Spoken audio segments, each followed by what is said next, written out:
order at that time coming at Jesus' disciples, saying, why do they break the traditions of the elders? Why do your disciples are not lining up with those who who who have been in the church for a long time, who have righteous standing in the church for a long period of time? Go ahead. For they do not wash their hands when they eat bread. And you know what's interesting? They began to look at Jesus' disciples by what they did on the outside. You know what I'm saying? You know, people do that. People will begin to perceive. I like to call it.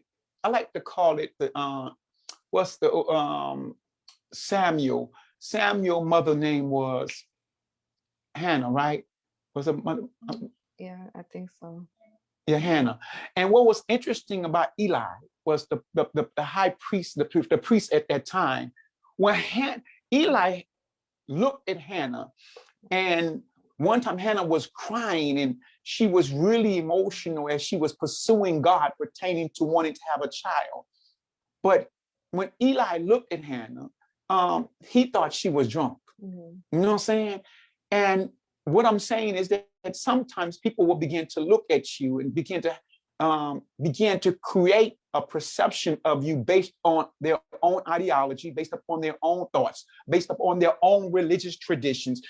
Or y'all better hear what I'm about to say. They will, in other words, especially when it seems when God may be taking you through a pruning process, or when God may be taking you through a process where you look at people like John the Baptist that might have misunderstood. There were times when Jesus was misunderstood because why? People had their own, especially when Jesus came, they had their own idea on how he should come. Amen. And sometimes people have their own ideal of how they think the church should be ran. They have their own ideal on how they think pastors should move or how they should function. They have their own ideal on how women should. I didn't say God. They have their own idea. You know, there was one time they said unto Jesus that they knew if they knew what kind of woman, if he knew, he couldn't be a prophet, because if he knew what kind of woman that was washing his feet. You know what I'm saying?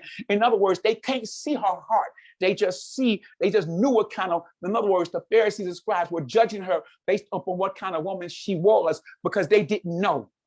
Another example, they said something about Jesus one time. They said he cannot be the Son of God because it is written in the scriptures that the Son of God would come out of Bethlehem.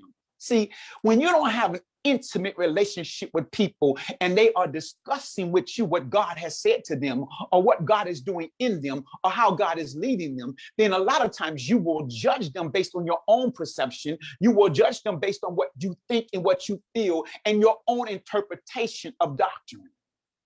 Amen. Yeah. And in those situations, Eli was wrong. Those who said about Jesus not being the Messiah because he didn't come from Bethlehem, he was actually born in Bethlehem. See, but you wouldn't know these things unless you had a deeper relationship. So I'm amazed how people sometimes say they sought after God, come to you and never ask you a question and perceive they know you, don't know what God is doing in you, don't know what God has said to you, don't know where God is taking you.